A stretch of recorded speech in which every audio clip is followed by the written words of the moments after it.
Hi, my name's Tom, and today I wanted to talk about something that's really frustrating for most parents is the terrible twos or temper tantrums in how you can overcome them. So I'm a father of two young children, and I've seen my fair share of temper tantrums, and it's very frustrating from a parent's point of view. So today I wanted to talk you through just a few tips on how to overcome them. But before I go any further, I just wanted to say, if you did want a more in-depth and longer tutorial on how to overcome behavioural problems with your child, then please click on the link below and it will take you to where you can see the free tutorial. So let's start at the beginning. Temper tantrums often happen through frustration. The child is unable to complete a task that they think they should be able to. And you've probably noticed this, but when they have their temper tantrum, they often don't have the communication skills to tell you how annoyed they are.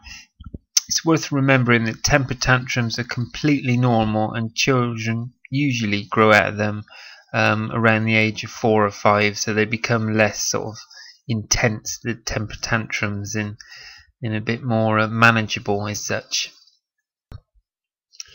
Temper tantrums are often very stressful for the child and the parent. Thankfully, there are a few things you can certainly do to calm your child down and your own nerves. So during the temper tantrum, it's important not to make the situation worse and remain calm. If you lose control of your temper, it's likely to make your child worse.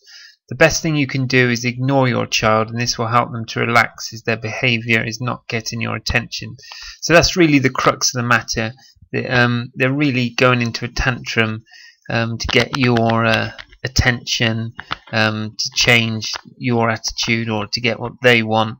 So it's really best to ignore them as best as possible, which is difficult to do if you're in a public area, but I'll come to that in a minute.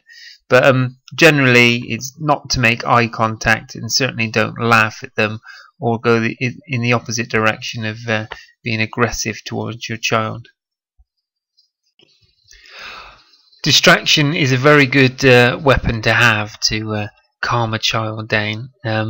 So the objective is once they're in the middle of a temper tantrum, is to try and say, look, if you calm down, we will go to the park later, or we'll go and see Granddad, or get some colouring books out, start drawing, and they'll be more interested in drawing and helping you than carrying on with the temper tantrum. I know this is difficult to do, especially in public areas, but we'll come to that later on, how to deal in that kind of situation. But certainly after the tantrum is over, speak to your child and ask them why they were behaving like that, and calmly explain to them that it's not the best way to get what they want. So you have to show them how much you care for them, and kind of reassure them that whatever they were crying over, was not that important. So it's really keeping calm, assuring the child, and definitely distracting them into having a much more positive attitude. Public temper tantrums are particularly difficult to deal with. They can often make things worse, if you like, when they're in the public areas like supermarkets or in the middle of a shopping mall. So it can be embarrassing for the parent, but remember, it doesn't make you a bad parent, and you can be sure there'll be other parents walking past who know exactly how you feel. So the best thing to do is to remove your child from the busy situation and take them to a more quiet area. And again, you can kind of reassure them and distract your child into calming down, or just simply ignore them, as the temper tantrum can't go on indefinitely. The worst thing you can do is give in to your child and give them sweets or something, because this will only encourage them to do a repeat of the situation. So it's worth remembering that temper tantrums often happen when your child is either tired, hungry, bored, or feeling anxious. So if you can kind of anticipate your child's mood by paying attention to your child's behaviour, and often you'll see it in their actions beforehand, before it escalates to a really difficult situation. So again, you can kind of distract them by providing a healthy snack.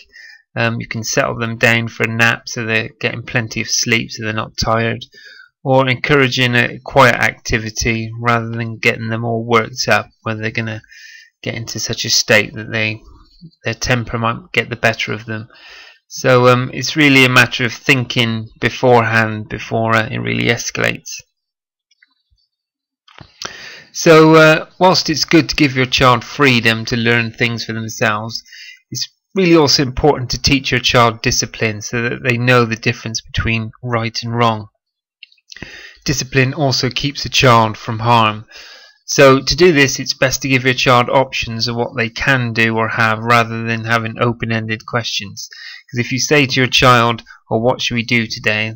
they might very well say some things that you can never do because you don't have the money or the time or whatever. But if you say, "Well, we can go to the park later, or we can go swimming, or we can go and see grandma," that's often going to lead your child to something productive and not lead to temper tantrums at the end of the day.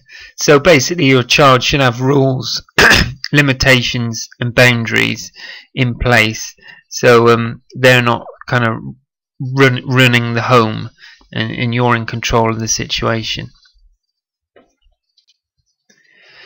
So life skills. The Terrible Twos and beyond is a time for your child to develop and learn about life. This time should be a positive learning experience for your child. At this stage you want your child to play, have fun and be stimulated. So if they're having temper tantrums, it doesn't make you a bad parent. However, the more time more you can stimulate them and play with them and give them a positive outlook, then the chances are the less tantrums they'll have. It also does help obviously to have like a balanced family lifestyle.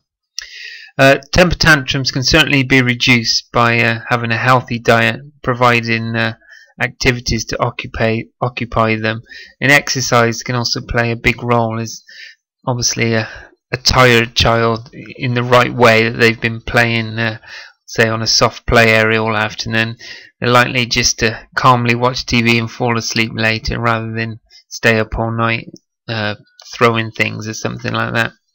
So finally, teaching your child how to cope with their emotions will also lead them in the right direction. And if you can talk to them and explain things, then you're likely to start them off much better on the right path in life. I mentioned this earlier on in my talk. There is a free video tutorial if you click on the link below in the description, and this will give you much more tips and an expert opinion on how to deal with behavioural problems with children, and you're going to learn a ton of things if you click on the link. And like I said, it's totally free, so you'll learn things like the words that may be triggering some temper tantrums in your child. It'll teach you how to have a much better relationship with your child, and some actions that you can do with your children. I expect you've all seen the naughty corner, but you'll learn other things that you can do with your children that will dramatically reduce temper tantrums, and reasons why your children may be behaving badly, so you can correct what you're doing. So thanks for listening, and I'll see you again soon. Bye bye.